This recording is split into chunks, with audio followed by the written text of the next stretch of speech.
Muy bien, ahora arrancamos entonces. Bueno, buen día. Hoy tienen conmigo enfermedades tropicales. Vamos a ver dos de ellas, que es fiebre amarilla y malaria. Y tienen dos enfermedades endémicas regionales en Argentina, que son fiebre hemorrágica argentina y hantavirus. Así que, si les parece bien, arrancamos con la primera. La idea es hablar de fiebre hemorrágica argentina inicialmente y seguido de hantavirus. Después hacemos un break y seguimos con las otras dos. Muy bien, entonces, la fiebre hemorrágica argentina es un virus que pertenece a la familia de arenavirus.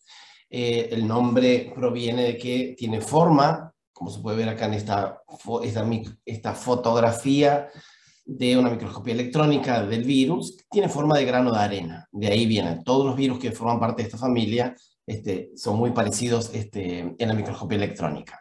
Son virus RNA envueltos, esféricos o pleomórficos, casi todos son esféricos, algunos de ellos son pleomórficos, monocatenarios y que se inactivan muy fácilmente con el sol, con los detergentes comunes, con el calor, con el pH, pero igualmente pueden sobrevivir en el medio ambiente, de forma que de ahí va a provenir la posibilidad de contagio.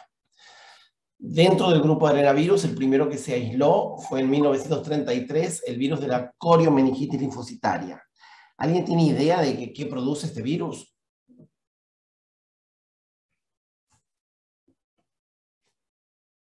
No, yo nunca ni escuché hablar. Ok. El virus de la coriomeningitis, como lo dice el nombre, produce una meningitis linfocitaria. Eso es una meningitis a líquido claro. No existe en el hemisferio sur, esto es típico del hemisferio norte. Recién en 1958 se aisló el primer arenavirus en el hemisferio sur, que fue el virus Junín, que se aisló en las inmediaciones de la ciudad de Junín y que es el agente etiológico de lo que nos convoca hoy, que es la fiebre hemorrágica argentina. Con el correr de los años se siguieron encontrando algunos otros virus de esta familia. Uno es el virus machupo, agente etiológico de la fiebre hemorrágica boliviana, el virus guanarito, que es el agente etiológico del virus de la fiebre hemorrágica venezolana, y el virus Aviá, que es el agente de la fiebre hemorrágica brasileña. Por otro lado, se encontraron otros dos virus, ahora vamos a verlo. Uno es el Flexal y otro es el Pichinde, uno en Colombia y el otro en Brasil, que no producen patología en humanos. Y esto es muy relacionado con estos virus. Hay un virus que está en África, y ahora vamos a explicar por qué tienen tanta relación, que se encontró en 1969, el virus Lassa, que es el agente etiológico de la fiebre Lassa.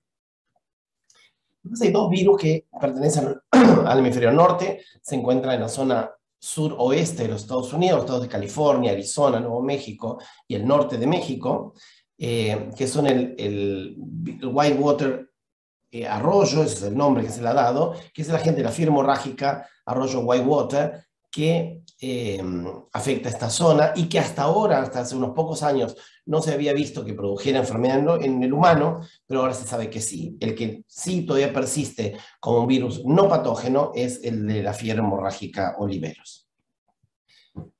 Ahí, como pueden ver, está la distribución de los virus en Sudamérica y el virus en África. Y si ustedes se acuerdan de la teoría de la navegación o la dispersión de los continentes, en un inicio todos los continentes se forman un único continente, una única masa que era Pangea, y con el correr de los milenios se dividió en un macrocontinente, lo que es la zona sur, que era Sudamérica, África, India, Antártida y Oceanía, todo en un gran paquete que era el continente de Gondwana.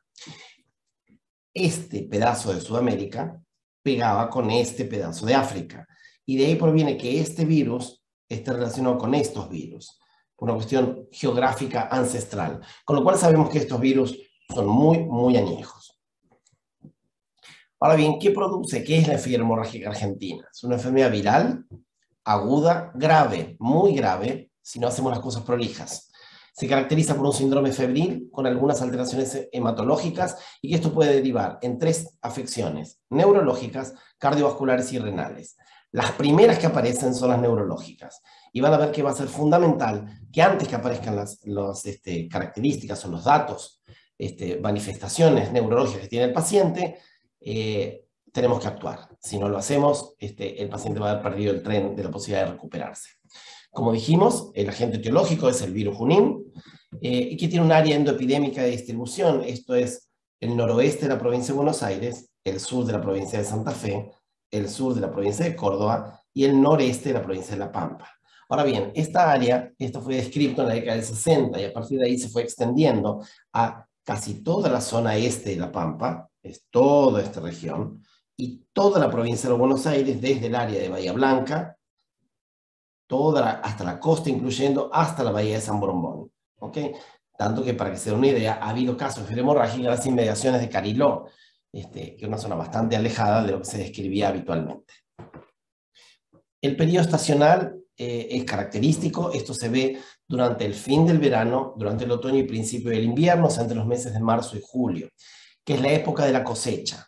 ¿Alguien sabe qué cosecha de qué cereal o qué vegetal está en relación con esta enfermedad?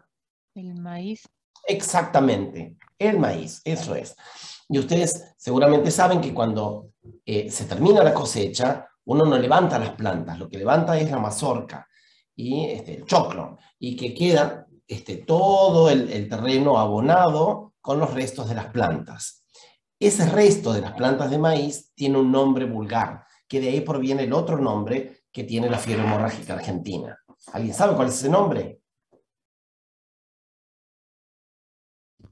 De los rastrojos, ¿no es? Señor, eso es, el mal de los rastrojos. Así es como se nos conoce en el campo. El mal de los rastrojos es la fiebre hemorrágica argentina, exactamente. En cuanto a la etiología dijimos, ahora ¿cómo se transmite esto? Esto se transmite por tener contacto con las excretas, tanto sea la materia fecal, pero fundamentalmente la orina, también puede darlo la saliva, pero fundamentalmente la orina de los roedores que contienen como reservorios al virus. El roedor que hace eso es el ratón maicero, que es el Calomis musculinus. Es un roedor específico. Cada arenavirus tiene su propio roedor. Estos roedores tienen una alta viremia. En ellos no tienen una infección, no sufren infección. Sí están infectados, no están enfermos. ¿Okay? Y eliminan durante toda su vida y siguen excretando virus. De esta forma lo que hacen es contaminar el medio ambiente y contagiar a otros roedores. ¿Okay? El mecanismo de contagio entonces es por inhalación. El fundamental es inhalación de aerosoles de las excretas que se eliminan. Perdón, ¿Sí? principalmente orina, dijo. Principalmente orina, exactamente. La saliva puede ser, la orina también, la materia fecal, pero fundamentalmente la orina. Esto va a ser una característica igual como vamos a ver en la clase que viene, que es hantavirus. Estos son excretas, se desecan y esto se aeroliza. Y uno puede inhalar estas excretas inhaladas, estas partículas virales desecadas, y ahí proviene el contagio. También puede haber contaminación, se ha descrito contaminación directa de la piel no sana, por supuesto, y las mucosas, a través de la mucosa conjuntival, inhalatoria o orofaringia, o una costumbre que hay en la gente de campo, que es llevarse a la boca ramitas, o algunos tallos de maleza que pueden estar contaminados para montarse los dientes. Es una mala práctica, porque ahí puede estar contaminado con virus y uno está introduciendo el virus en ese caso. Normalmente se había descrito durante muchísimos años que la prevalencia mayor de casos se veía hasta el 80% en hombres entre 15 y 60 años. ¿A alguien se le ocurre por qué se hablaba de esto? ¿Serían los trabajadores? ¿Cómo? Dale, Roberta, dale.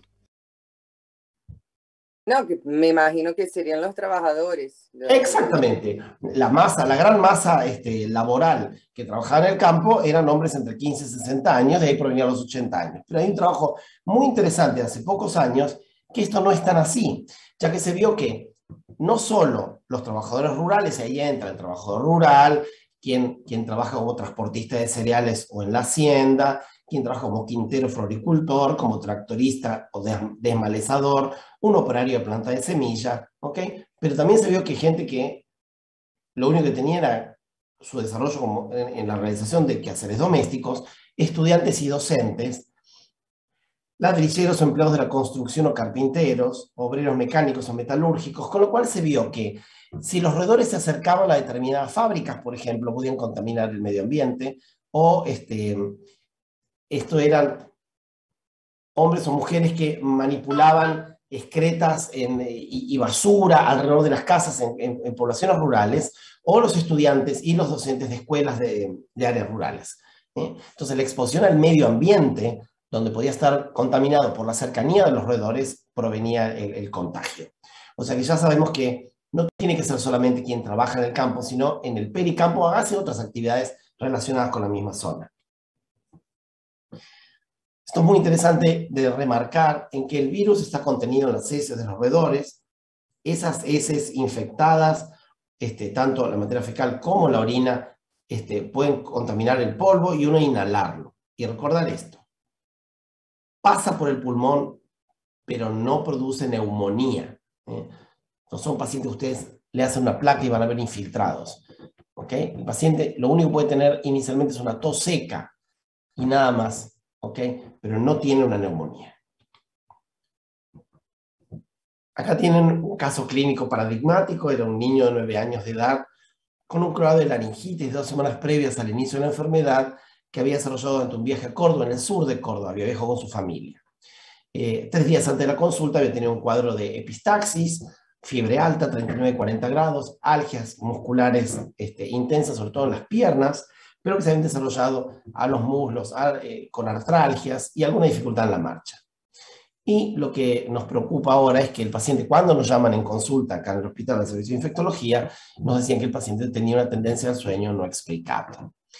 Lo primero que hicimos fue recabar si había habido algún dato epidemiológico importante en el viaje, y sí era que los padres se habían detenido, habían viajado con otra gente, se habían detenido a la vera del camino y habían preparado un asado y los chicos habían estado jugando alrededor de unos pastizales.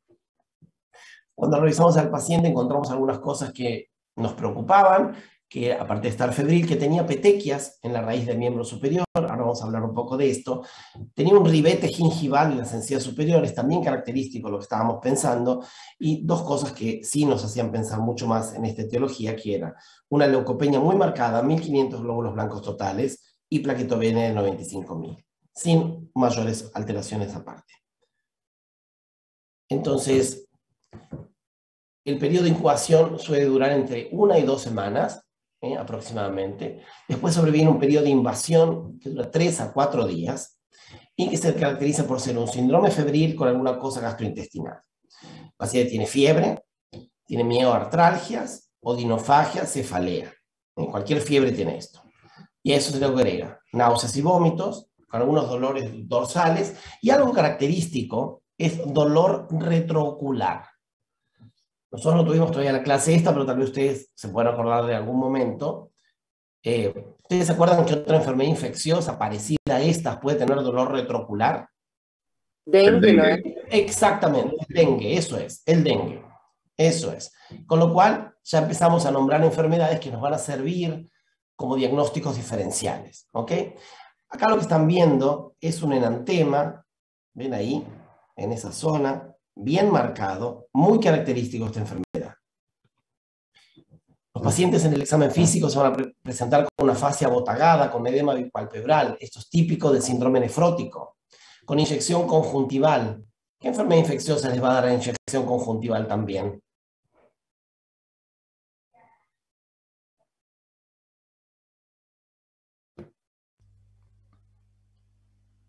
Dengue también no lo puede producir. El dengue puede darlo, pero no es lo más frecuente, pero puede darlo exactamente. Y hay una enfermedad bacteriana, por un treponema, una espiroqueta.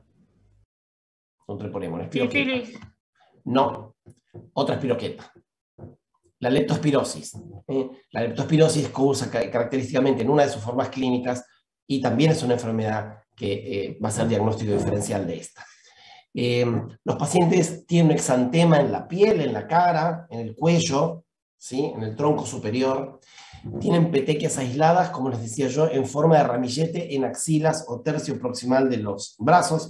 Ahora vamos a ver unas fotografías. Este enantema bucofaríngeo con petequias y microvesículas. ¿Ven? Ahí se ve, ahí tiene la vesícula, ahí tiene el enantema. Y ven un petequiado en la zona del paladar duro.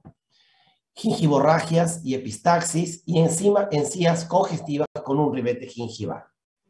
Si ustedes ven, acá ven este petequiado en la raíz del brazo, y acá lo que pueden ver es un área hiperémica bordeando al diente con un área de palidez por encima de estos. Este es el típico ribete gingival que presenta la fiebre hemorrágica argentina. Después de este cuadro clínico, el paciente sobreviene, como les decía, con una tos seca que dura unos poquitos días, una bradicardia relativa con hipotensión ortostática. Hay una enfermedad que produce también lo mismo, más de una. Alguna de estas, ¿se acuerdan ustedes que pueden tener eso? Porque ustedes saben que los pacientes cuando tienen fiebre, tienen taquicardia, no tienen bradicardia.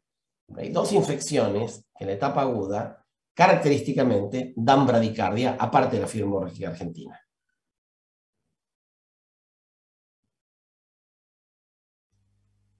Brucelosis puede Sí, ser. señor, la brucelosis es una de ellas, exactamente. Muy bien.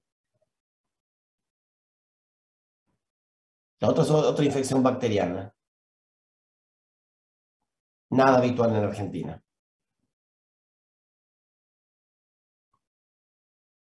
La fiebre tifoidea. La tifoidea igual se comporta igual que la brucela, igual que la fiebre hemorrágica argentina. Paciente con 39, 39 y medio, 60, 50 y tanto de frecuencia cardíaca. ¿Ok? Entonces les decía yo que este paciente tiene este periodo de estado y con esto anterior y la epidemiología ya tenemos que pensarlo y eventualmente pensar a tratarlo, porque después sobrevienen las manifestaciones neurológicas que van de una somnolencia, como teníamos con nuestro paciente, a grados progresivos de esta alteración neurológica que van por una confusión, desorientación, delirio, excitación, convulsiones y coma.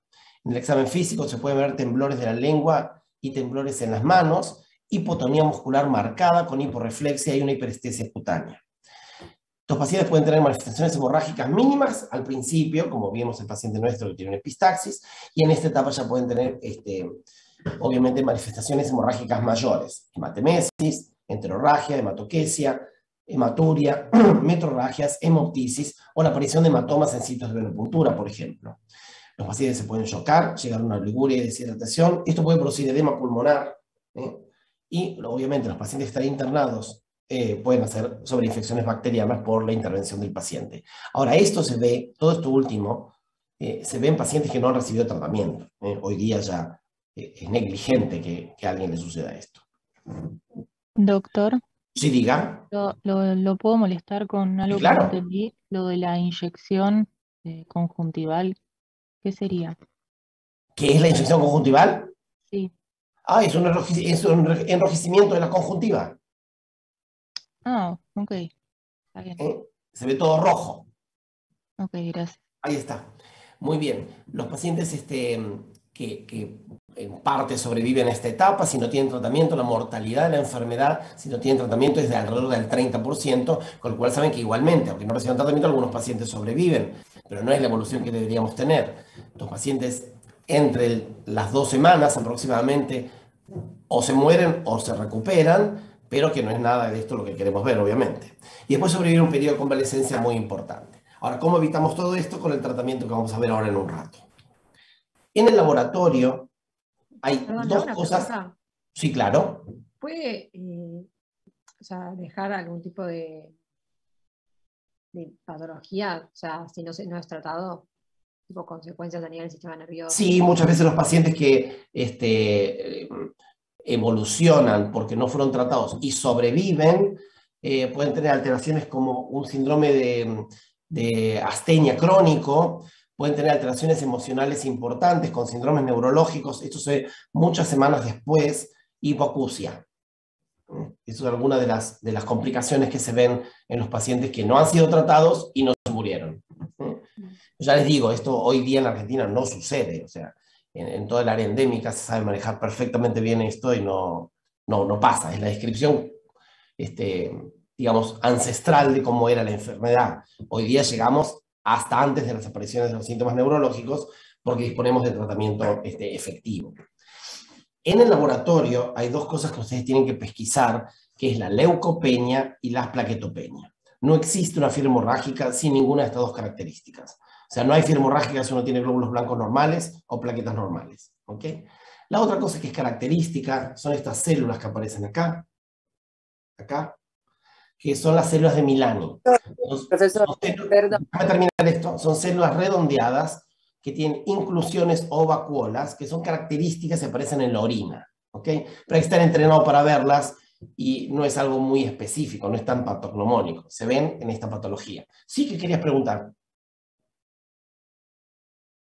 Si la leucopenia y la plaquetopenia están juntas o vienen tipo una u otra. No, las dos. Son simultáneas. Y si uno no tiene las dos cosas, no tiene fiebre hemorrágica. Perfecto. Entonces, ¿cómo hacemos diagnóstico? Estas enfermedades, lo fundamental es la epidemiología. Si el paciente tiene este cuadro clínico y vive en Salta, no tiene fiebre hemorrágica. ¿Qué tiene? No sabemos, pero fiebre hemorrágica seguro que no es. ¿Ok? O sea, uno tiene que estar en el área endémica o haber estado durante los 15 días previos al inicio de los síntomas en el área endémica.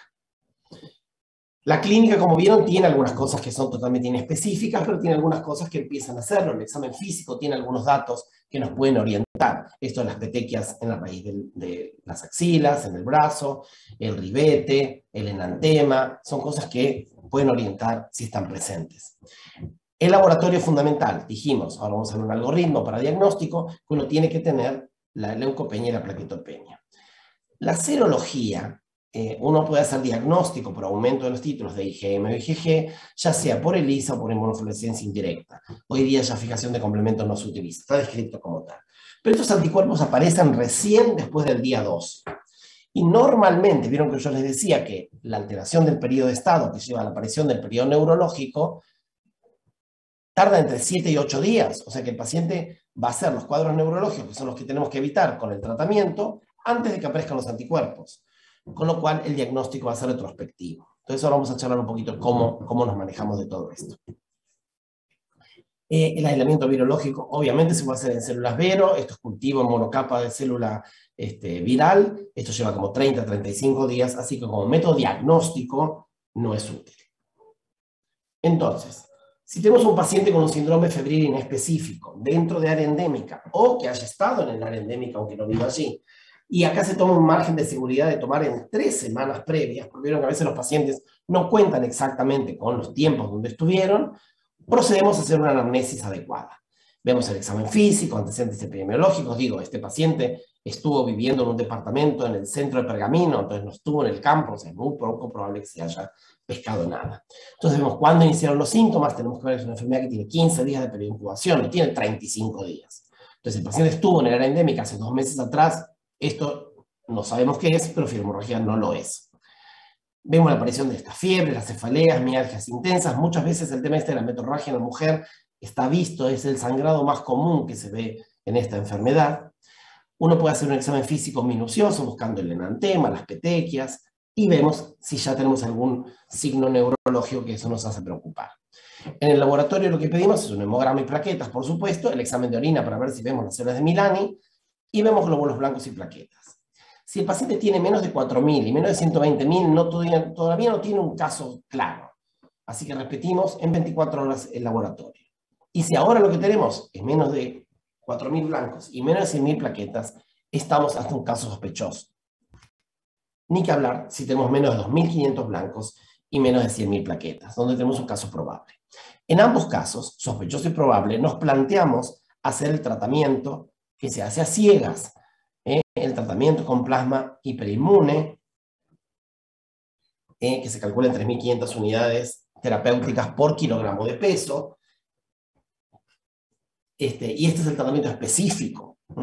Es el plasma inmune, si ustedes se acuerdan cuando apareció el COVID, que se planteaba utilizar plasma inmune, ya sabemos hoy día que para el COVID no sirve para nada, los trabajos iniciales que demostraron algún resultado eran de trabajos preliminares, hoy día se sabe que el plasma, la verdad, no tiene utilidad alguna. Para el COVID, digo, para esto, fundamental. Y una cosa es, ¿cómo decido darle plasma inmune? Entonces, ahora vamos a ver que yo en el diagnóstico diferencial, una vez que terminemos nuestra clase de hantavirus, ahí vamos a discutir cuándo le paso qué cosa a quién, ¿ok? Acuérdense de esto lo vamos a resolver en la clase siguiente.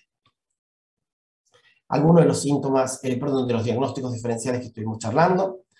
El plasma de convaleciente, acuérdense que reduce la mortalidad de casi el 30% a menos del 1%. Esto es porque inhibe la viremia, acorta el periodo febril, disminuye la intensidad de todas las manifestaciones y obviamente al paciente mejorar no va a estar internado y no va a tener esta miríada de infecciones bacterianas asociadas a su estancia en terapia intensiva. Cuando un paciente recibe en un diagnóstico y recibe anticuerpos, el paciente está comprometido para servir como donante de anticuerpos, porque se le va a extraer sangre cuando esté convaleciente alrededor del día 60. ¿Ok?